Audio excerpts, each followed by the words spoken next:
Welcome to the Accent Training Club podcast, a podcast where I teach you to harness the sound of your spoken English. My name is Pat. I'm from Toronto. I teach the American accent online. Everything's online these days. Formal education's online, informal education's online, secondary education's online. Everything's online. And so it seems to me that this is the place to be if you want to teach people things. A fantastic prediction that I heard a gentleman make of the internet. I'm not sure who this was exactly, but it was from the 1980s or so. And this gentleman predicted that each person would have a wealth of information, essentially an enormous library within a computer that the average person would have at least one of inside of their home.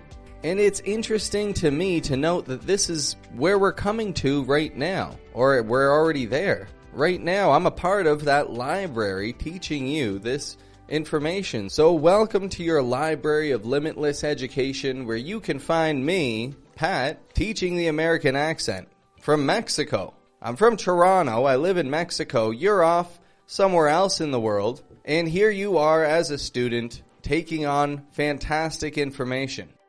I'd say we're in a very fortunate situation to have these virtual lectures.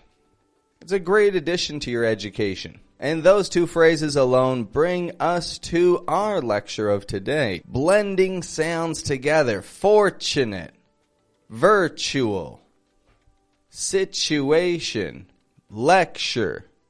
What each of these words have in common is that they each have a T sound that, again, isn't making a regular T sound. It's kind of making a ch.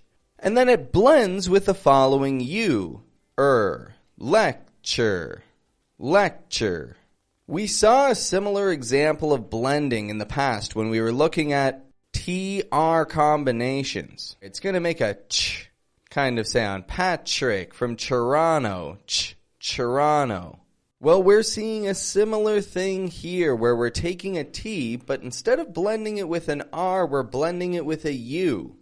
And we do this to have clear contrast in our syllable stress between the strong and weak kind of sounds.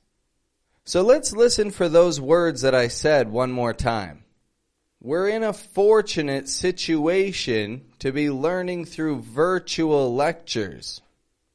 Fortunate, situation, virtual, lectures.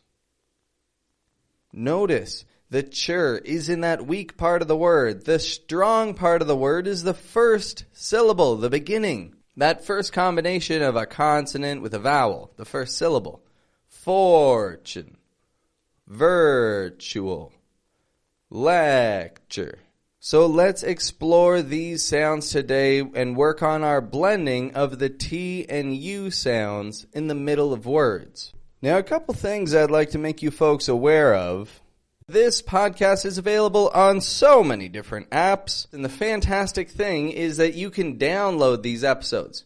You can download the episodes, and then you don't have to listen to them when you have data. Maybe you've got a long flight. Maybe you're flying overseas. It's going to be a good at least 5, 6, 7 hours. So why not download a couple of these episodes, give them a listen on your flight. And what's the best way to be updated with new information on these episodes? Well, it's all about subscribing. You hit that subscribe button to this podcast and you will be notified as soon as I have new episodes published. And I'm going to keep making these episodes. I mean, this is a nice hobby of mine. I enjoy it very much. I'm getting more and more listeners every day. And in the long run, I mean, I can make a fantastic career out of this. So you can count on me being around to teach you great new things for quite a while to come. Now, how do I make a career out of this? A lot of people say, how do you make a career out of podcasting? Do you get money with the views? No, I don't get money with the views unless I put ads on here. I don't want to put ads on here. But what I do want to do is I do want to teach you, my friend. I totally want to teach you one-on-one, in which case you can get a hold of me on Instagram at Accent Training Club, then we can take on some one-on-one classes once a week where I will hold your hand step by step once a week, and I will personally teach you the skills needed to develop an American accent. Now, maybe you're somebody who's looking for something more on the go or on demand that you can practice on your free time. And so here's what I have for you. A video course teaching how you can harness the different sounds that the letter T makes depending on its stress in the word. As we're seeing with this episode today, situation, fortunate, T changes when it gets a little bit softer. And learning to use this yourself will do wonders for your communication with native English speakers. So instead of a monthly payment, you can make a one-time payment, get this video course, and take control of your spoken English.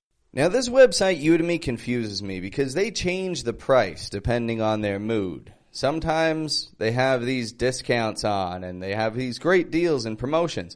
Sometimes they just sell the course at a regular price of $40. However, if you send me a message on Instagram to my account at Accent Training, I will send to you a coupon code that'll give you lifetime access for $10.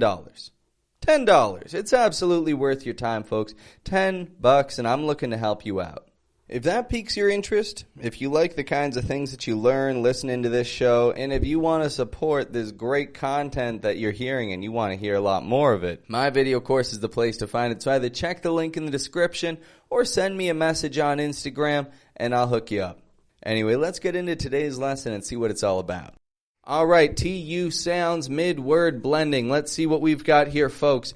When T and U sounds begin in an unstressed syllable, in the middle of a word, the two blend together as a CH sound, a ch. If T is starting a word, it's always a true T. Even if there's a U after it, it's a true T. If T is starting a word, it's going to be stressed. However, T and U in the middle of a word, going to blend together, ch, chew, sort of sound.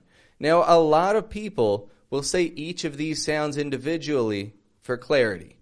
You will be well understood when you do this, but blending the sounds helps improve your command of syllable stress. As I just said a minute ago, it's all about commanding your syllable stress. Give a listen to some of these words here. Notice how the T and U is either going to sound like a ch or a chew. Check these out here. Actually. Actually. Notice the beginning of the word strong, ch, kind of weaker, quieter, li, stretching out, actually. Here's one I've already said, situation, situ, not situ, but situ, situation, situation, situation. Here's another, I hear a lot of people hesitate with this one. Posture. Posture.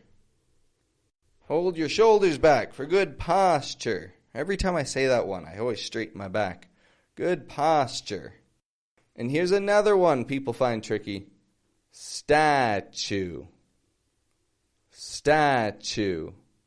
So notice in each and every one of those words, the first syllable, the first unit of sound, is strong in the vowel. It stretches out in the vowel, right? The second, kind of fading. It's not necessarily always weak in statue. It's not weak. It's not a statue. Statue. It's not that weak. Statue. You hear that there is a vowel sound there, but it's a fading, kind of falling sound, right? Statue, posture, situation, actually. So now that you've got a feel for those with a few basic words, some common ones, kind of everyday words, a lot of them, let's see how they apply when we put these into a few practice sentences. Let's get a feel for how you would really use these in your speech. This first little phrase here is one that we hear a lot about today. Repeat back to me. Virtual reality. Virtual. Virtual reality. Notice in there, strong and weak. And then in reality, notice the ah. That's the strong part in that word, right? Ria. And then itty. Has a flap T. Itty. Reality. Not virtual reality.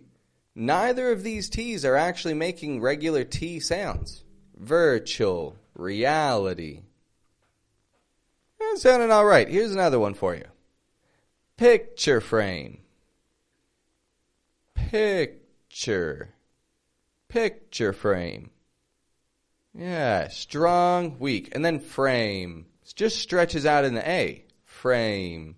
You may remember A. It's got that Y glide on it. We saw a couple episodes ago. It's not just a frame, but A.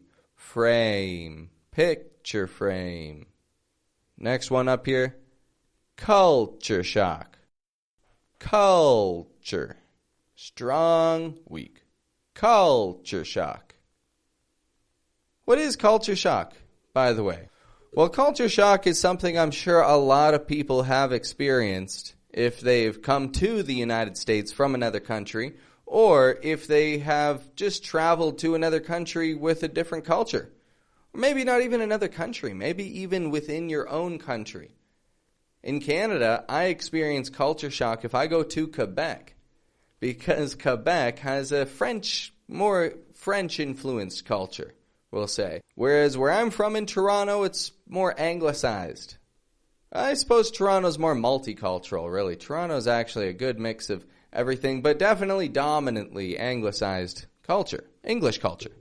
And there are big differences between the two. I mean, people might just say, hey, it's all just white people, but there's differences between the cultures. People are never just people. Anyway, so culture shock. That kind of shock that we feel when we're immersed in a new culture. Culture shock. Here's another one here. Capture. Capture your attention. Capture your attention. Notice it's not capture. Capture your attention, but capture your attention. Those first T's in attention, those are regular T's. Atten. T is beginning the strong part of the word there. So we give it a regular T. Atten. But then chin. Flat, kind of ch sound. Attention. Capture your attention. Those TIONs, we'll discuss those more in depth later. We're focusing on TU combinations today, but you see what I mean. Here's one more for you. Good posture. Again, I'm straightening my back up. Good posture. You want to have good posture. Otherwise, your muscles get weak in your back, and that's not good. You want to keep your back muscles strong. You need those muscles. We got to try and stand up as long as we can. Good posture. Now, I've got a couple of quick idiomatic expressions I want to bring to your attention with this ch sound, and then we're going to wrap this one up for today. So let's start out with a bright future. A bright future. Bright future. Someone has a bright future. What does that mean? Well, a bright future means that they have potential for success in the life ahead of them. A bright future. Maybe someone who's really intelligent, someone who's really good at something, whatever it may be. They're on the path for success. So a bright future. A lot of people have bright futures. I hope that this podcast has a bright future. I sure feel like I got a bright future. Bright future. And hey, if you work along with me here, you're going to have a bright future too, folks. I want to be a part of your bright future. So, let's get that bright future going. Repeat that back to me again. A bright future. All right, one more here, one more. Virtue signaling. Virtue signaling. Virtue signaling. This is something that's on the rise these days. Virtue signaling is doing something virtuous only so that others see you doing something virtuous. So essentially, You're not doing something because you genuinely want to help. You're just doing it so that people think highly of you. Virtue signaling. For example, if somebody goes and donates, $1,000 to a charity, but they record themselves the whole time that they're doing it so that everybody can watch and say, whoa, look at me. Or they buy food for people and they say, look I bought food for somebody. And they take pictures of them as if that person's like an exhibit in a museum. Like, no, just give them the food if you want to give them food. Anyway, the point is, virtue signaling. It's just acting kindly only so that others see you acting kindly. It's kind of inauthentic. I mean, act kindly. Hey, you know what? If you're going to act kindly and you need a camera in front of you to act kindly, you know what? Whatever. That's all right. Just act kindly. Be nice to people. But don't do it just to virtue signal.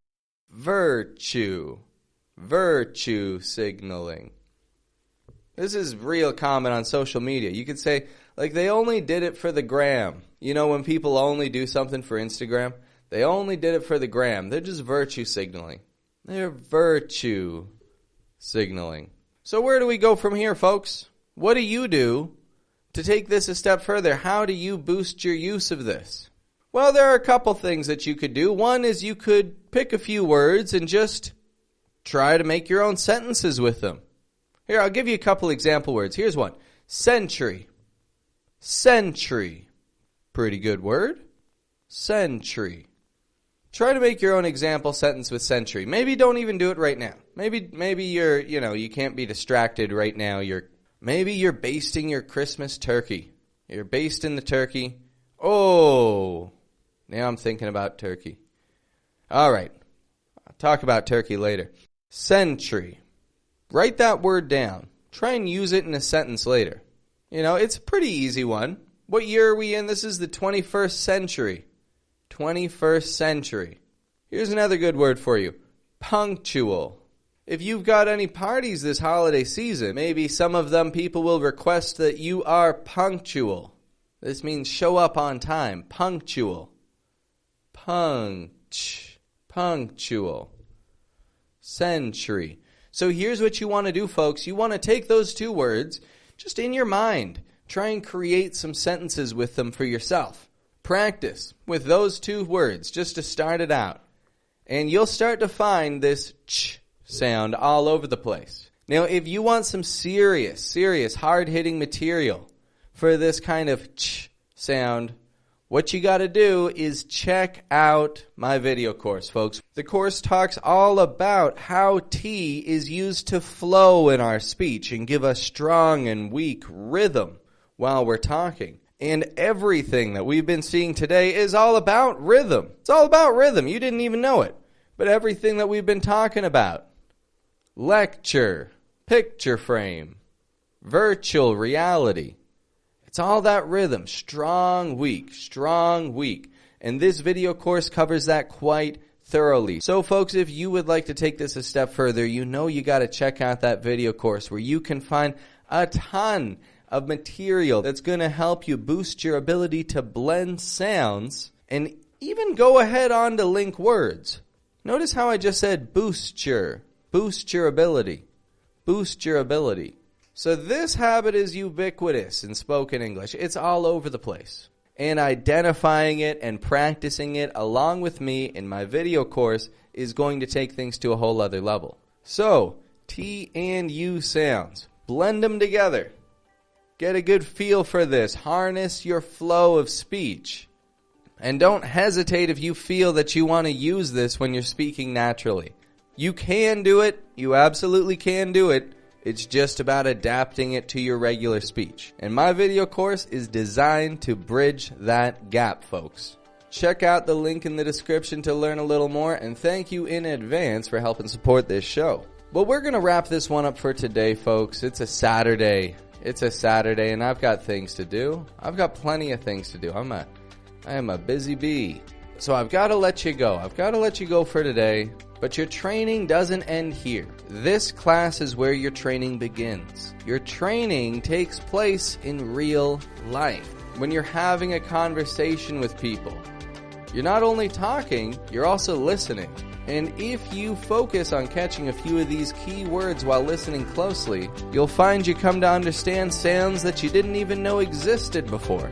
Well, I'm glad to have had the opportunity to teach you these things for today. Thank you very much for your participation. Thank you for listening on in, and I'm looking forward to teaching you many more things in the days to come. Have a good one.